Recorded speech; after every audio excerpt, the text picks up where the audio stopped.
Now we have Steve Schwartzman. He is the CEO of Blackstone, and he says we need a new generation of leaders. Watch this. I think we need to move on for both parties. It's a next generation of leaders. I think it's important that, you know, particularly on the Republican side, we've had a series of 4 losses in a row. I think the public has spoken and would like to see a change. Well, look who's here now. This gentleman is Bernie Marcus. He is the co-founder of Home Depot and a legend in business. Bernie, it's great to see you back on the show again. Thank you. Do we need a new generation of leaders? And secondly, what characteristics do you want to see in this new generation of leaders? Well, I certainly don't want to see the woke generation coming up, especially in the leaders. I'm watching Davos, of what happened in Davos, and they're recommending spending more money on climate control when we don't have it. We've already overspent, and if anything, climate control has caused most of the problems we have today. So I don't really understand the new leadership. We need leaders who are basically thinking about the shareholders and their employees and how well the shareholders are doing and their employees. And I think today it's all about woke, diversity, things that don't hit the bottom line. And if we're going to have those people, we'll see a change.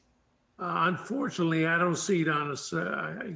We saw a slight win for the Republicans, but it's only a small one in the House, especially. And I don't see anything good coming out of it. There's one thing I don't understand, Stuart. Maybe you could explain it to me. We have this recession we're talking about. People are being laid off. But I can tell you right now, after some meetings I had yesterday, you can't hire people. They don't want to work. Nobody wants to work anymore, especially in office people. They want to work 3 days a week. It's incredible. And how do you have a recession when you have people that don't want jobs? There are plenty of jobs out there. I'm very much involved with jobs. Bernie, how do you explain this? How do you explain the attitude of this young generation? Because clearly you don't think much to them, do you? How do you explain why they are like they are? Well, they're entitled. They're given everything. The government, in many cases, if you don't work, you get as much money as when you did work.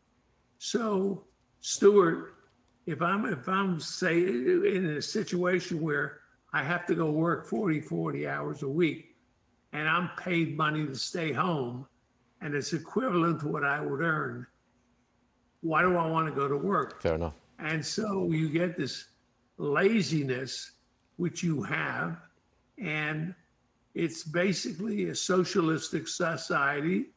And pretty soon, I know in Job Creators Network, I started to tell you, most small businesses make up the business of the United States. 70% of the people who are working today work for small businesses. That's 70%. There right now, we just did a survey recently, 60% of the small businesses believe they will not be here in the future. In other words, they're not going to be able to make it. Now, why are they not going to be able to make it? Number one, inflation. Number two, they can't get people to work. Yeah. I mean, you take a pizzeria shop, he can't find anybody to work. He's working 12, 14, 18 hours a day, and he may not be able to make it. Then you throw in all these absurd rules that you have to follow. In every state has some dumber than dumber. You know, New York, in fact, leads the country, maybe in dumb. No, maybe not. Maybe the second to California. But Bernie, I'm flat out of time, I'm afraid to say. But you, sir, are a legend. And we love to hear what you've got to say, and we appreciate it. Bernie Marcus, thanks very much for joining us, Bernie. Please come Thank again. you. I'll give you more time. I will. Got it?